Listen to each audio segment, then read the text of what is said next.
Hello, dear students of Honours third year. I hope that you are all right.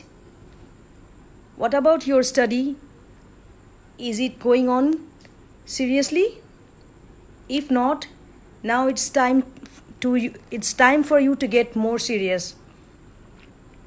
Today we'll discuss on Canto 4 and 5 of The Rape of the Lock by Alexander Pope.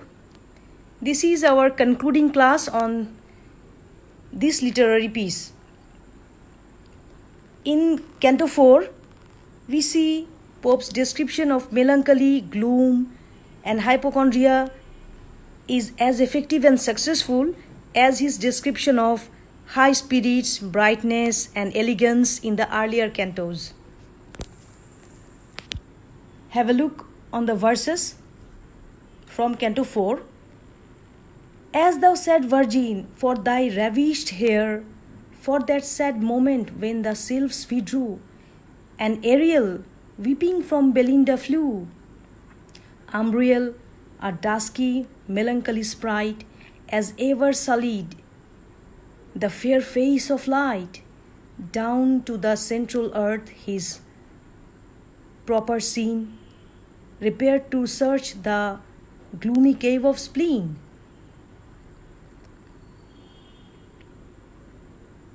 So here we see that at that sad moment when the sylphs departed from the scene and Ariel in tears flew away from Belinda, a dark complexioned and melancholy looking spirit called Umbriel, whose black color and black nature were a blot on the beautiful and bright face of the day, undertook a journey to the cave of spleen. So here Umbriel is having a journey to the cave of spleen.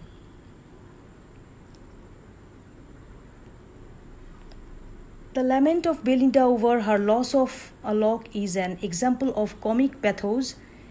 The loss is magnified to great proportions, and her regret at that having sought the pleasure of court life is amusing rather than touching. As she is lamenting over a silly thing, and Pope has presented it in an epic grandeur, her reference to the ill omens of the morning enhances the comic effect. Okay, now come to Canto 5, or the last canto.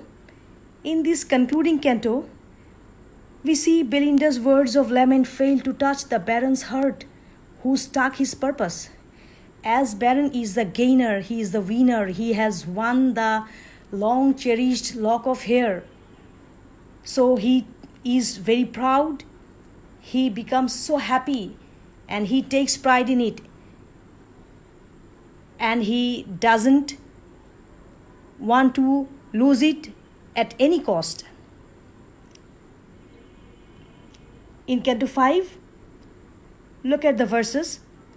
How vain are all these glories, all our pains, unless good sense preserve, what beauty gains?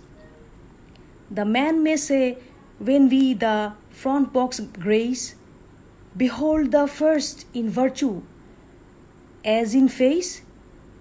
Oh, if to dance all night and dress all day charmed the smallpox or chased old age away, who would not scorn what housewives' cares produce, or who would learn one earthly thing of use? To patch, nay ogle, might become a saint, nor could it sure be such a sin to pain. But since, alas, frail beauty must decay, curled or uncurled, since locks will turn to grey, since pointed or not pointed, all shall fade.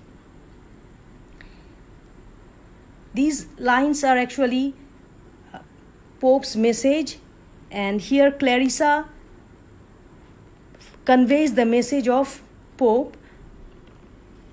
We see here Belinda's words of lament failed to touch the Baron's heart, who stuck his purpose. Then Clarissa addressed the audience.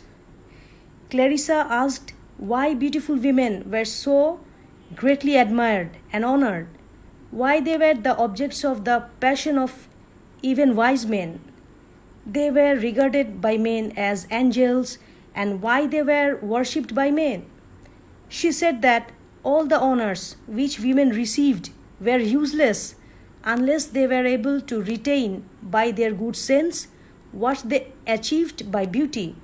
Beauty was fleeting.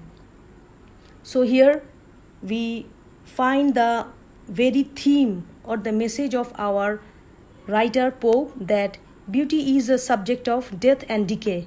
Beauty must die.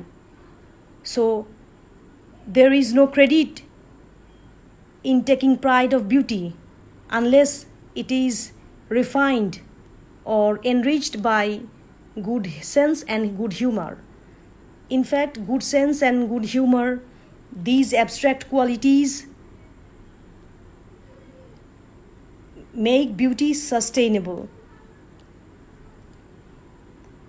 A woman's lock of hair must necessarily turn grey when she grows old. This is the harsh reality of life. All of us will have to face this thing in course of our life. Her face must fade. For this reason, a woman scornfully rejected a man must live and die without getting married. Appropriate course for a woman was therefore to make the fullest use of the power of their beauty, and for the purpose never to lose their good humor. External beauty and charm appeal only to the eyes, which good sense and good humor can capture the heart and soul of a man. Here Pope speaks about the inner beauty or inner quality that sustains in mind, and the inner quality should be flourished so that the external beauty can last longer. Otherwise, the external beauty will be of no use. In conclusion, the poet urges Belinda to stop lamenting to the loss of a lock of her hair. Her lock is now adding a new luster to the bright heavens. Not all the hair of which beautiful ladies are proud shall arouse as much envy as the lock that she had lost. She herself will die in course of time, but that particular lock of her hair will be immortalized by the muse.